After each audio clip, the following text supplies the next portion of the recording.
Okay, so now we're going to talk about how do we solve an absolute value equation. And I'm hoping this is going to be review for most of you, but it's a good review to kind of go over. We talked about how do we graph inequalities and things like that. And not only are we going to be graphing or solving absolute value equations, we should also have in here, we're going to be looking at equalities as well. And so it's a little bit more difficult to do, just slightly more difficult for an inequality than it is an equation. So we're going to do absolute value inequalities and equations. So there's a little difference. We've been working on graphing so far. Solving is just finding the solution, and graphing is when we kind of show that solution graphically. All right. So there's a little difference where here we actually want to know, well, for what values x can I put in where I get out an answer of 10 when I take x and add it to 5 and take the absolute value of it. All right. So absolute value, and we can even kind of go back a couple things here to say, okay, what is an absolute value? What numbers have a distance away from 0 of 3? All right, so all the numbers. Well, for this one, there's two answers. Both positive 3 has a distance away from 0 of 3, and negative 3 has a distance. So x could either equal positive 3 or x could equal negative 3 here. Both of them are a distance of 3 away. Both of them, when you take the absolute value of them, you get 3 for an answer. So that's the idea that we have to use here is what's ever in my absolute value here, whatever was here in the taking the absolute value, it could have originally been a positive 10, and then when I took the absolute value, I got a positive 10, or it could have been a negative 10 in here, and when I took the absolute value, I got a positive 10. So you kind of have to look at two scenarios here, that either x plus 5 equals a positive 10 or x plus 5 equals a negative 10. Now in this case, we're going to take away 5 from both sides. We're going to solve this equation, and indeed x would equal 5. In this case, we're going to take away 5, or subtract 5. I don't know why I put 15. Sorry about that. Minus 5 here. And here, x would equal a negative 15. So this is a situation where x could either equal 5 or negative 15. They have two answers here. So when you're going to say, okay, what are my answers? You actually have two of them. Now, what our plan is here is when we have an equation that has an absolute value and something else is happening, an inequality, let's look at kind of, we're jumping real quick into inequality. And this works whether there's an inequality or an equation. If you have, you need to wait before we look at the two options here, before we kind of split it up into two parts here. Sorry about that. Ooh, boy, went flying away. You have to first have just the absolute value on one side of your inequality or equation. So the first thing I would need to do for this problem here is I needed to add 5 to both sides of my equal sign, okay? Then I got this, that x minus 2 must then be less than 9. So now that we don't have, if we had an equal sign, this is what we would do. We would say x minus 2 equals a positive 9, and x minus 2, sorry, I can't write again, equals a negative 9, and we'd be done. But we don't. We have an inequality. So now what you're going to do here is you're going to do an as is, exactly as it's written here. X minus 2 is less than 9. And then what happens is, as you go and you say, okay, we're going to have it be a negative, it actually switches your inequality. So you're actually going to have to switch your inequality for your second kind of case, second scenario that you're messing with. So we have x minus 2 is greater than a negative 9. So we need to solve this one. So we're going to add 2 to both sides to solve this one. And then x would be less than 11. Adding 2 here to solve this, x would be greater than negative 7. So x is greater than negative 7, but at the same time less than 11. So we can write it all in one thing here, that x has to be greater than negative 7 and less than negative 11. So it's between the two. We could have graphed it to kind of decide, are we between two of them? You can kind of look as the x's, is it going toward and away from the x's at the same time?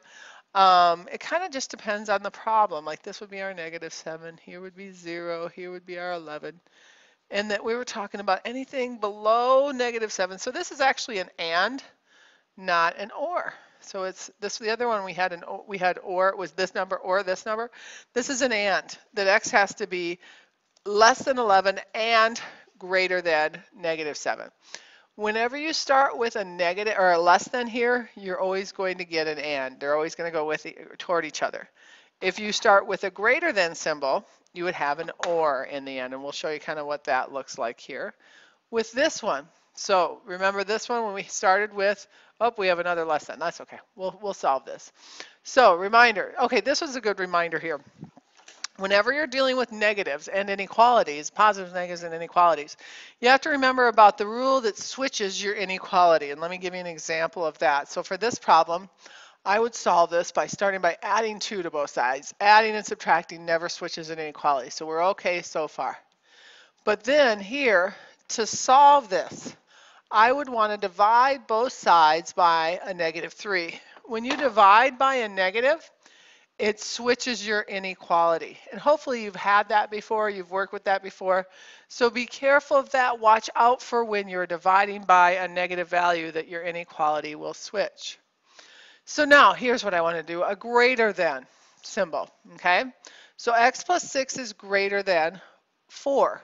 So either you write the first one exactly as it's seen, x plus 6 is greater than 4, or you write the first part, x plus 6, and you switch the inequality, so it was greater than here, I made it less than, and you make it a negative value here.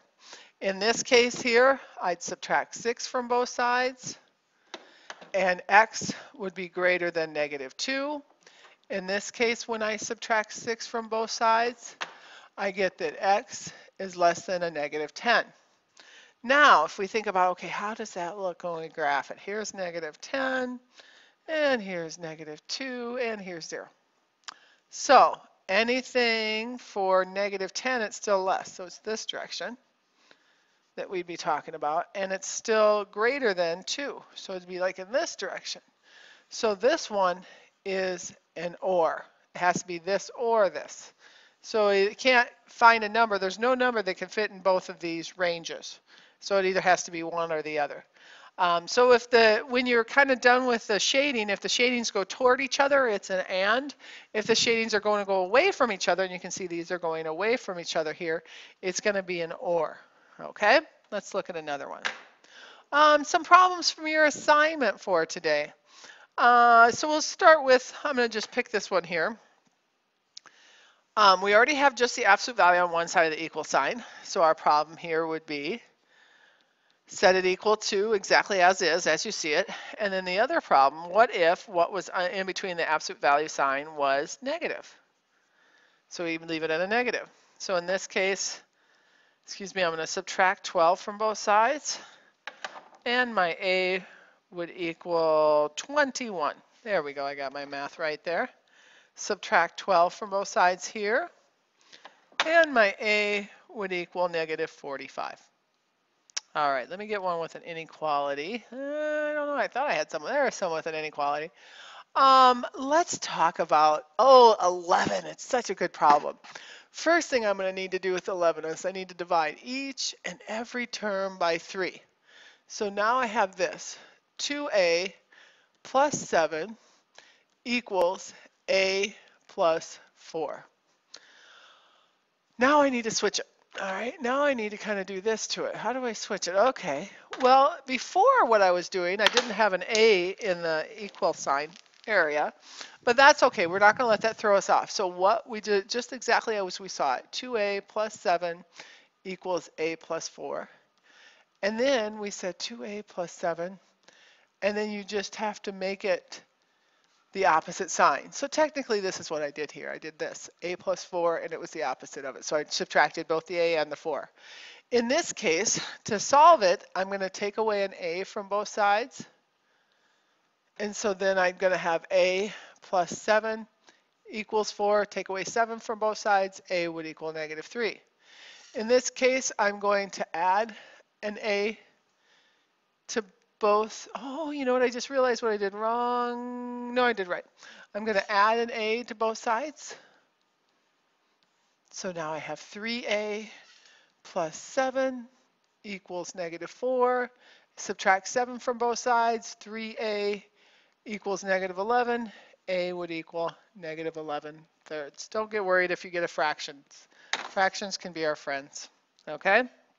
Let's look at another one here. All right, I'm going to look at 18. A little bit tougher problem. Let's look at 18 here. So 18.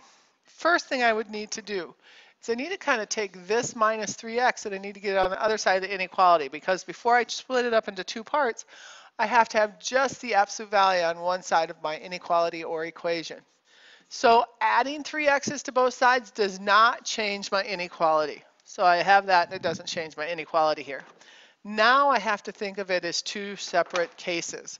One kind of as is without your absolute value sign, and the other, you switch the inequality and you make it the opposite sign that when you set it equal to it. In this case here, though, if I take away 3x's from both sides, I get the 4 is greater than or equal to 0. And while that's a true statement, it doesn't help us. So basically, we get no solutions from that. And actually, what it turns out to be is infinite solutions. That no matter what, you're going to get a solution there. So you have infinite solutions. Over here, if I add 3x to both sides, I get 6x. And if I bring this over here, you get this. Oops, sorry. And so it ends up to be -2/3. But hey, we already got infinite solutions. So we already found that no matter what number I put in here for x, I'm always going to get a right answer. Positive or negative, it's always going to be the right answer in the end. It's always going to be greater than whatever 3 times that is. So your answer in the end is just this infinite solution. So there's times where you're like, yep, no matter what, you're going to have a good solution. Good luck with it. You know what? I'm going to pause it. I'm going to do a couple more, and I'll let you see the answers. All right, so I worked out 13 and 15 for you here. One thing you'd notice is actually this one here too. X should be greater than or equal to -1. Both of them are less than, so they start off with the less than, so they're ands at the end. So you kind of say, oh, it's in between. It's in between these two numbers. It's in between 5 and -1 here for 13. It's in between 7 and -2 for 15. The big thing here is in both spots, I had a part here where I was dividing by a negative. And when you divide by a negative, if you notice, I switched my inequality. Here I was dividing by -2 in both spots. So there is some inequality switches. Good luck and have fun doing the assignment.